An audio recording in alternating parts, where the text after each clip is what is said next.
welcome to the Glide Academy podcast. I'm your host, Ez Chandra, and on this episode, we're talking about websites that are built for e-commerce and conversion with Ben De Jonge. How you going, Ben? Hi, Ez. Thanks for having me on board, mate. Really good to be here today. No worries. Thanks for coming along. So a bit about Ben. I'll introduce you to the viewers. So Ben is the owner and director of The Cut Creative. The Cut is Perth's only Shopify Plus partner, and they specialize in e-commerce. You guys have been in business since 2009. That's right, Ben? Yep, we launched in 2009 and chose Shopify in 2010. Awesome. Helping businesses to grow online and through e-commerce, obviously. Ben's personal focus is on developing communication and brand strategies for clients as well, in addition to what The Cut does. So Ben, we're going to just start off the chat in regards to what's been happening. Obviously, COVID-19, huge impact in regards to e-commerce and retail and all sorts of stuff. I think one of the things that you mentioned to me in previous discussions is around the acceleration of e-commerce. Yep. And where that's how COVID has effectively just sped up that process and growth of online. What are your thoughts on that? And So I think I've kind of started giving this commentary a bit of a precursor in that we're very much acknowledging that a lot of businesses are really hurting through COVID, and it's definitely really horrible what's happening in certain sectors. I guess we're very lucky and grateful to be in e-com because a lot of online businesses have seen growth thanks to COVID, and I think we've personally here in Perth with our clients and our connections have seen, some pretty big and exciting success stories across a massive range of sectors. And the interesting thing is, it's not just, e-commerce has had some growth, but not all sectors in e-commerce. Like you can sort of see really massive growth around apparel, accessories, sure, CPG goods and stuff like that. Do you see any verticals that are really going gangbusters and some that are just kind of not? Look, I'd like to say that we can see trends, and I guess there are some obvious ones that the COVID has stimulated, anything to do with being at home, but that has included things like wellness and self-care to gardening to DIY. So it's really, really broad. 100% agree. E-com has been on a well-publicised growth trajectory for a long time, but COVID has absolutely accelerated that. Yeah, and what would you say in regards to, you're obviously a Shopify Plus partner, massive growth with Shopify as well over this period. Can you tell us a bit more about that? Yeah, so we were a pretty early adopter of Shopify. We chose it as our go-to e-com platform in 2010, and about 3 years ago really started pushing our niche focus in the platform. That led to us becoming an expert partner, and about 24 months ago, WA's only Shopify Plus partner. So I think last quarter of last year, so last quarter of 2019, which seems like 5 minutes ago, but Shopify hit over 1 million active stores on the platform globally. Yeah, that's awesome. Yeah, and they're definitely giving. Amazon's obviously is a Goliath, but they're definitely getting up there and giving Amazon a run for their money as well. Yeah, it's really interesting when you see some of the metrics around who dominates. But even though their market share is very small compared to something like Amazon, Shopify is sitting in that sort of top 3 or 4 in terms of transactions made on on platforms globally. Yep, that's right. And could you tell us a bit more about that acceleration of what COVID-19 has done to e-commerce? So in the last 3 months or so.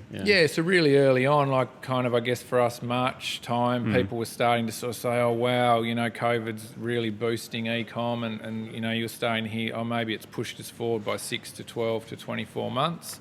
So now that sort of COVID is really established and has unfortunately become the norm for 2020, I believe that the figure is in North America that the percentage of total retail sales that's accounted for by e-commerce has gone from 15 to 25%. So the figure that they've pulled out of that, and these are not my figures, but they're published figures, is a 10-year acceleration of the sector. Yeah. Talking about figures, I had a look at some earlier today. I think e-commerce itself accounts for less than 10% of the retail market in Australia. Yep.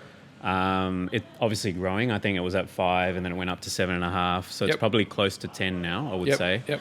But interestingly, in 2018, the total retail sales for e-commerce was 20 billion in Australia. Yep. In 2019, it went up to 22, so a couple of billion more. But in 2020, just this year so far, it's 27 billion. So, you know, example like of you the- just said, we've just gone through 2 to 3 years of growth within a quarter, effectively. Completely. Yeah. It is crazy. And Yeah. I mean, that comes from the obvious of COVID has forced a lot of non-online shoppers to become online shoppers. And people who are already shopping online have expanded the sectors and the products that they're shopping for online. Yep. And the anticipation is that those habits, those shopping habits will continue to a greater or lesser extent once COVID's behind us. Yeah. I mean, I guess the other thing is if you're a retailer or if you sell products and you're looking at going online, especially for the first time, Yep. And expanding your categories perhaps, maybe you've got some product categories that are selling online and you want to expand. What are your what do you see the habits of customers moving forward, like in regards to, because they're entering a new market. Basically, you've got a whole customer base now. You mean consumers, shoppers? shoppers? Yeah, just come on board. So who are new to shopping online? yeah, I think whether it's with COVID or not, we can put it to one side, I guess, because those trends were definitely already there. People are time poor, they're looking for bargains. So shopping online saves them a lot of time. They don't have to go out and drive around in the car going from store to store. They can compare prices online. We find that what's important for a business to engage with consumers is having a clearly defined brand visually and in terms of the tone of voice, and being really relevant and engaging to the people who make up most of your customer group. So having a niche with your products is really powerful. Yep. Understanding who your ideal customers are and really engaging with them quickly in terms of the language you use and the imagery you show is really important. At the end of the day, online consumers are pretty impatient. And they can obviously flick around and look at all of your competitors really, really quickly with no penalty to them. It's not like they've driven for 40 minutes to get to your store. They can look at another 10 stores in literally a couple of minutes. So that's right. Yeah. So I mean, that comes to the e-commerce essentials, which is some of the key things that you guys focus on. Yep. Can you run through that one? You mentioned the niche thing, so I think now's a great time to actually double down and niche on a specific products and verticals. Yeah. Yeah, completely. So I mean, the Americans put it terribly, but I'll say it anyway. There are riches in the niches. Of course, we don't say niche, we say niche. But the saying is there for a reason. That when you're online, having a very, very particular niche and focus for what you're offering makes it easier for people to remember you, whether it's a particular, really specific beauty product or something for kids or toys, or you're specialising in a certain gardening product. You'll find more power potentially in the idea of being very, very focused rather than being a warehouse of all things. Yeah. Well, it's like the old retail model, which is being a Goliath and offering everything for that customer that walks in, right? So whether you're a Walmart or a Coles or whatever it is, you're trying to offer everything you can under the sun in the one store. But in those cases, the personal relationship with customers just isn't there. Correct. As it would be with your local cafe when you understand the people and the story behind the brand. And the same is really true in the online environment for sure. I mean, that's moving into customer centricity. Yep. So knowing who your customers are, what they like, what matters to them, solving their problems. Really important. Yeah. Really important. And opening up on your homepage, if we want to get sort of specific, a lot of what we do is look at what we would term to be design upgrades, so existing sites that have been taken a certain way by the business owner, but then they kind of get a bit stuck as to what to do next. And often what we find when we go into the sites and do a review, that they really haven't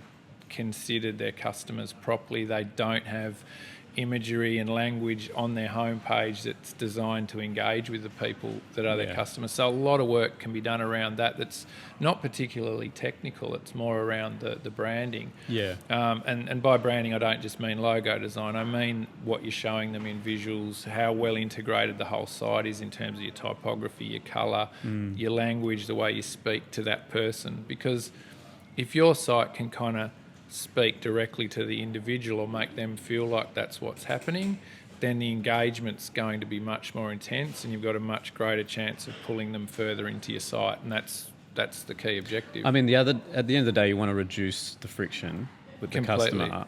Yep. So when they land there, they feel like they're in the right place. Absolutely. And that's all through the branding, which is what you're saying. It comes down to good photography, like you said, good choice of colour palettes and fonts and stuff like that, which is very simple things, but a lot of people get that wrong. So. And then you start to move into the more technical e-com design, like giving them really a small number of simple choices to make, so they're not overwhelmed with choice. You base the site design on what you know most of your customers are going to want to explore, whether that's a specific product or your top 2 most popular categories. So once you've introduced yourself to the customer, give them a very clear opportunity to click that button and make that choice that you as a business owner knows is the most likely one they're going to want to go with. That's right. And then after that, you keep feeding them more story about your brand and presenting products in different ways. So there's definitely sort of a tactical structure and hierarchy to the way we design out Shopify content. Yeah, I mean, it's very similar to the approach we have, because obviously as a digital agency, we focus more on marketing. Yep. But what we're finding now, it's got to be more like, customer-centric, but more the journey of the customer. So especially if they're coming from search, like, for instance, we've got a client, they sell meal replacement powder. Okay. But yes, there's going to be people coming from search going to the homepage, and that's often what we focus on, is the homepage. But now we're sort of seeing specific searches that solve problems of what that particular customer wants, and then directing that specific search to a landing page which just talks about that problem and nothing else. Yep.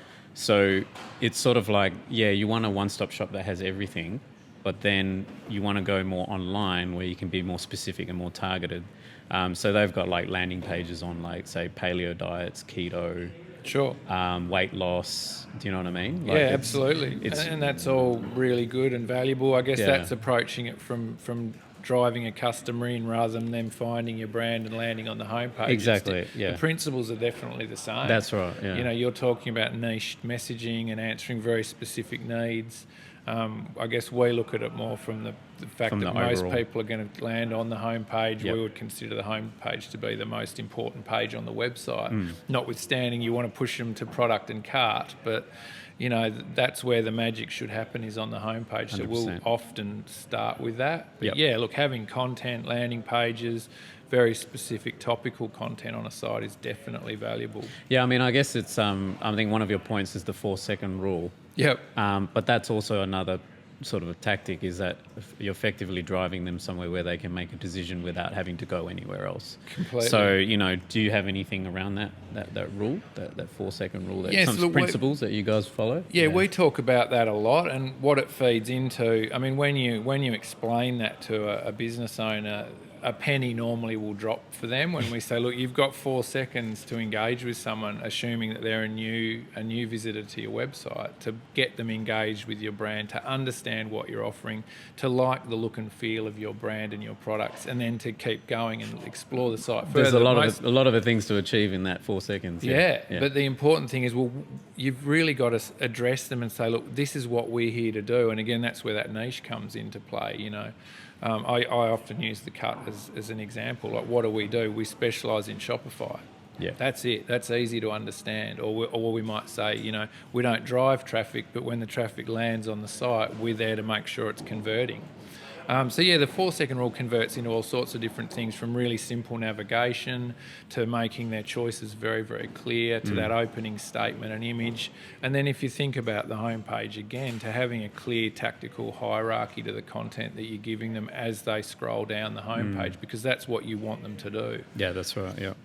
And what about things like, being transparent about, your terms and conditions, your shipping, time of delivery, all that sort of stuff. Yeah, transparency is a really, really interesting one.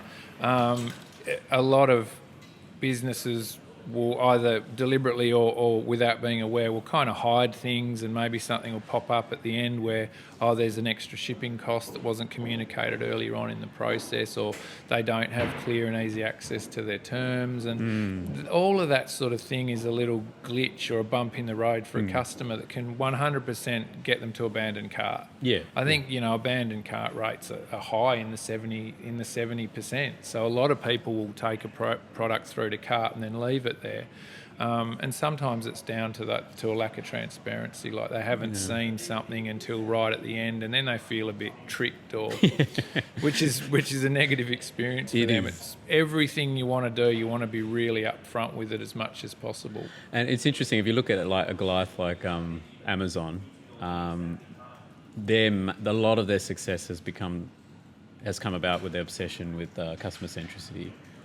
And just looking at those little things, those little niggly things that customers like when they land on a page.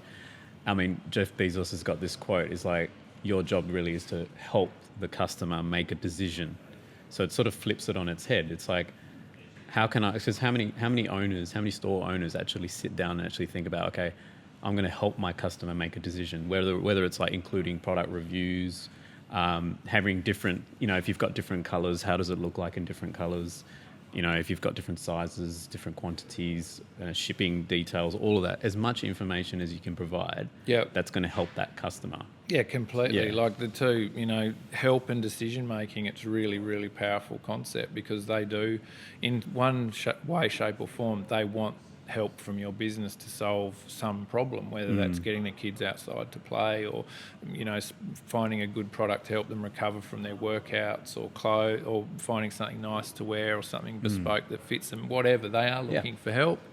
And decision making kind of comes back to channeling them step by step down a logical process that makes them feel like the brand understands them. Yeah, and it's almost like, the less complicated it is. I know it sounds really simple, but a lot of businesses get this wrong, but the less complicated it is, it's just one less hard decision for them to make through that journey. Simplicity is easy to understand and hard to execute, because there are a lot of moving parts to e-commerce. There are a lot of one percenters. There are a lot of details. And most business owners, at least early on, of course there are sophisticated e-commerce businesses that get it, but a lot of business owners in that SME range, they don't really understand the importance of it, because you can either keep someone or lose someone based on some really small details. Yeah.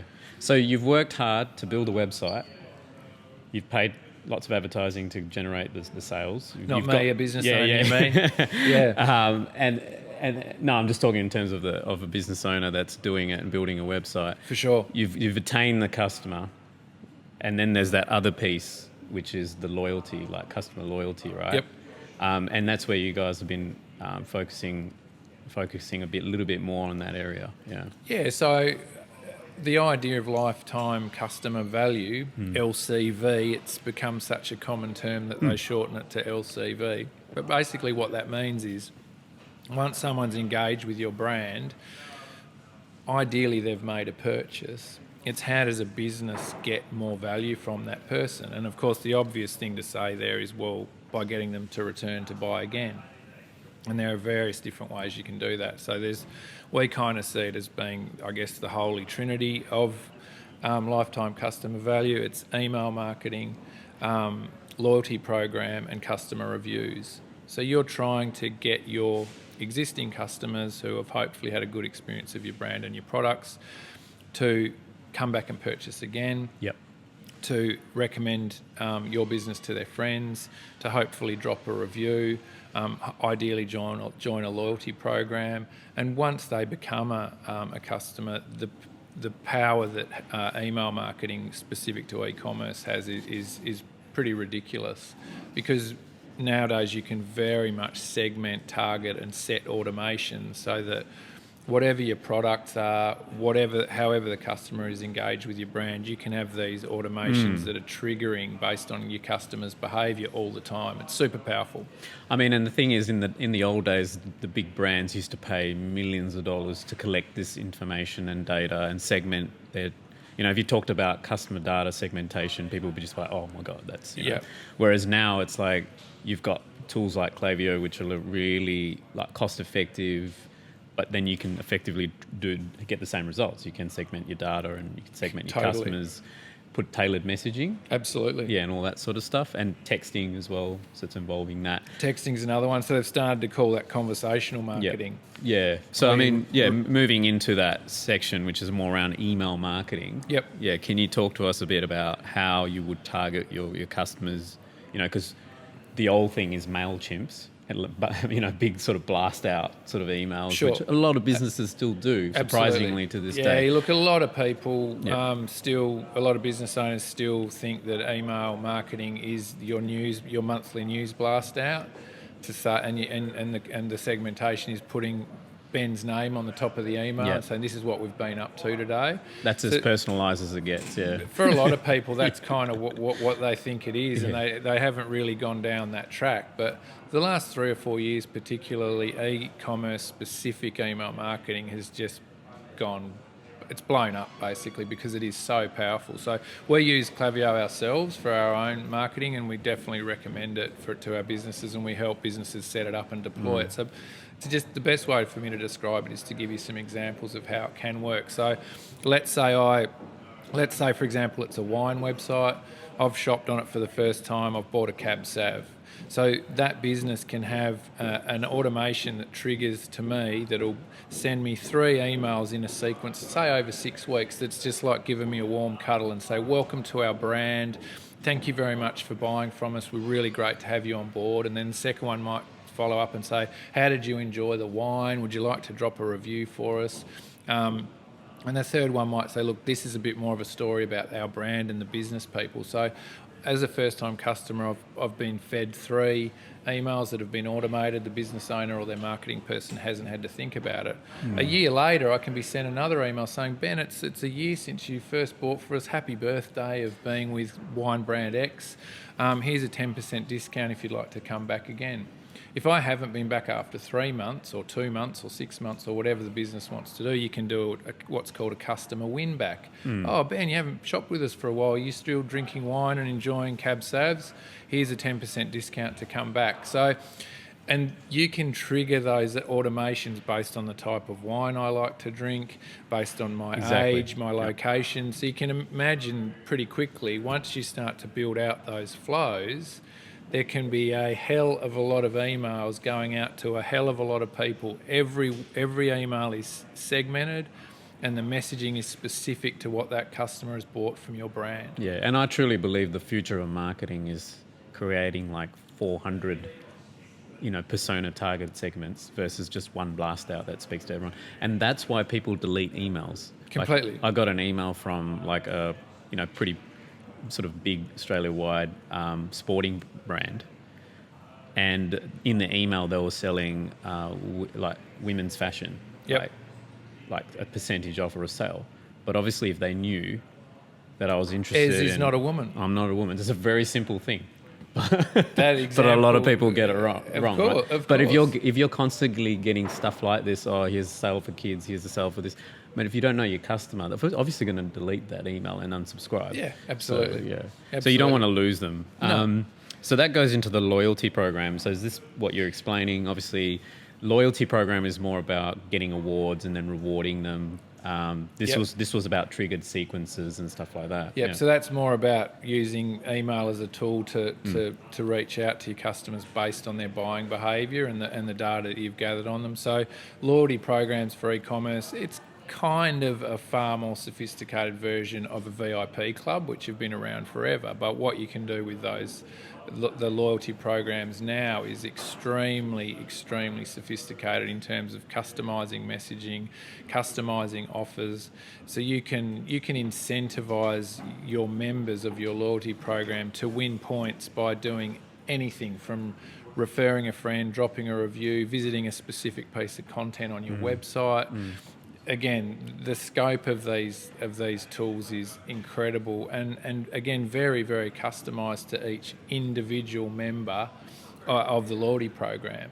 And the same goes for reviews. Really, really sophisticated. It's not just someone typing in and hitting a star rating. It's much, much more about them giving content-rich reviews with images and videos, or sending them review forms that are really specific to the product they've bought. Like beauty is a good example. Shampoo, how did you find the smell and texture of the shampoo rated on a slider? And you can get this really rich data from a review. It's not just them dropping a quote. No. And that's a double benefit, because not only are you getting rich content, you can get content that helps you evolve your products. Yeah, I mean, like, I think there's a stat where if you have lots of customer reviews, you can increase the chances of conversion by up to 70%. Completely. So not just talking about Google reviews, but like actual product reviews where customers are going online, but then you have to nurture that process. Like there's tools that you can plug into Shopify where you're capturing customer review data as well. Yeah, absolutely. They work on apps, just like the emails, the loyalty, Yep. the review. They all work on apps that plug into the core Shopify system. And I know that those apps can then feed those reviews out to advertising on Facebook and social and all that and sort of display it stuff. on product pages. Correct. And I mean, you're quite right. We're all human beings. We like the comfort of seeing that other people have enjoyed the products and had a good experience of it. I mean, how often do we check a hotel or a restaurant reviews page before we feel comfortable with booking the restaurant and confident that we're going to have a good meal there? Yeah. And the same goes for every product. Yeah, that's right. If you can give good experience and get good reviews, absolutely it'll help your conversion. Well, I think loyalty is more of a priority online because you've got a better chance of losing that customer. Yep. You don't have that personal touch, so you've got to create it in other ways. But you've got a better chance of retaining them as well. That's true. So, I mean, if you're deploying these things, your chances of retention are really, really high. 100%, yeah. So we've talked about customer reviews. So going back to physical stores, there's still a lot of businesses out there that have physical stores or physical retail outlets perhaps, or maybe they're wholesalers and they're looking to go to e-commerce, and there's a lot of movement in the market now. Absolutely, What are your sort of three common categories that you sort of discuss? I think in the past you've mentioned about their sort of the hurdles for them to come into market, I would say. Yeah. I think if they're not doing e-commerce already, they can really struggle to get their head around what's involved and what it means and how it's different. And I'll often have the conversation and sort of show the similarities between online and physical retailing, if you like, to say, look, you wouldn't have your products sitting in a store, pushed off to one side or covered in dust or dirty. You would have them beautifully clean and presented. So your product photography on your website needs to be crisp and clear and well shot and well thought out. Definitely the same for the homepage. You don't want staff that are surly and unwelcoming and let a customer come into the store without engaging with them. And likewise, you want your homepage to really address the customer quickly and be welcoming and friendly to them. So I think there are a lot of analogies that are really useful, because a lot of people just find it easier to understand the retail space, because obviously we've all shopped in physical retail spaces all our lives, and some people feel a little bit nervous about how that translates into digital. So I think that's a conversation worth having, and it can help people get their heads around the process. Well, the thing is, if you set up a retail shop, when someone walks in, they're very strategic. It's all psychological based. They're strategic in where they place the products. The good ones are, the good ones, They've invested in the window, what's on the window before they walk in, what colours, what music, what how smells. the aisles organised, how the products displayed. So we know that there's brands out there that are investing truckloads of money to get that done. Right, really right. When you're going online, it's the same thing. Theoretically, it's the same thing. It's like, how do I lay my page out better? What sort of buttons do I use? what are the colors of those buttons? What's the flow of that page? How fast does the page load? Yep. What sort of content? So the copy and the content's really critical, Completely, right? yeah, absolutely. So yeah, I think, and it's that sort of getting out of, we'll just build a website and people will come. Yep. The build it and they will come theory is still alive and well. Yeah. And look, in some cases, to a point, it's true, but normally it'll reach its ceiling pretty quickly.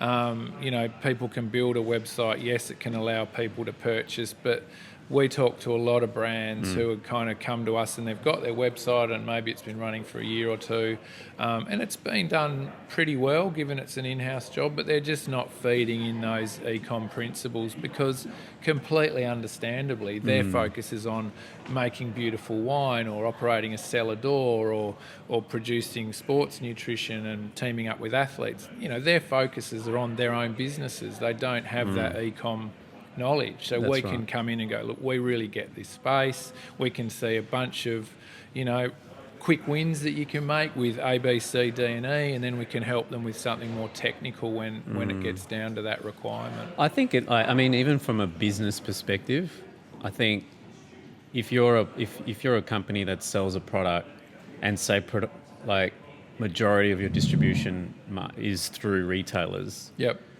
And you maybe have a small online presence, but maybe quite a bit, maybe it's 15% or 10%. Sure. You would really be looking right now in how you can increase that to be more of an agile model, right? Because you don't want to be completely reliant on those retail chains. Because as we've seen, you see what's happening in Melbourne, across the world, they're shut. These shops are shut for 3-4 months. What do you do? And it can happen in the future. It's very likely that it can come back. Yep. So I think more and more wholesalers need to look at that open market, direct-to-consumer type strategy, and this is where brand comes in. Yeah. I think firstly to touch on that, it's a really good point, and a lot of people don't think of wholesalers and manufacturers as being in the e-commerce space. Direct-to-consumer, yeah. But more and more of them, as you say, are looking at getting direct-to-consumer.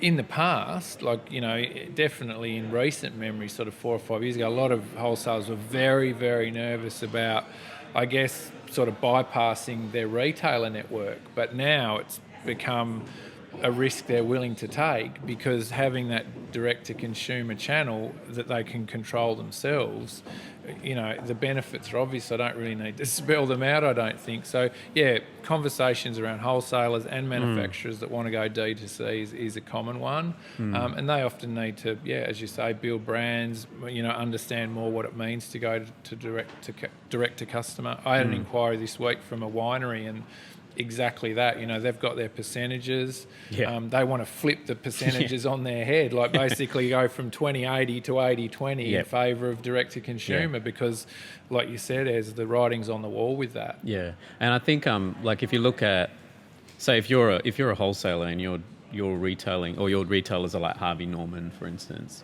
you're kind of relying on those retailers to sell your product, to sell your brand. And yes, you're flipping the sales side on your head, but you're also flipping the brand value on its head as well, because you then have to double down on your brand. The brand becomes the essential factor. Completely. And then that becomes an investment as well for that business, a core investment. Yep. Which I think is better because theoretically it's all online, but if you can invest in your brand in the future, that's going to come up as a big win for you as a business. I mean, ultimately, as you hinted at, it gives them control. It gives them an entity that they have direct control over. It's up to them then whether it lives or dies. They're not relying on a network of other businesses to sell their products. They retain control. Yeah. Well, I think that's pretty much most of the topics that we discussed.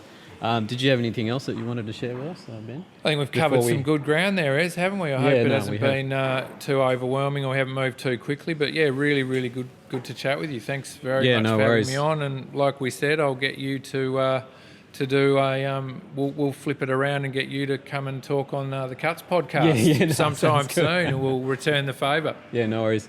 Well, thanks for everything, everyone, and thanks for your time. Hope you enjoyed the podcast, and please do subscribe. We will be generating more podcasts around the e-commerce topic as well, so we love this space and the growth there. So thanks for your time. Cheers.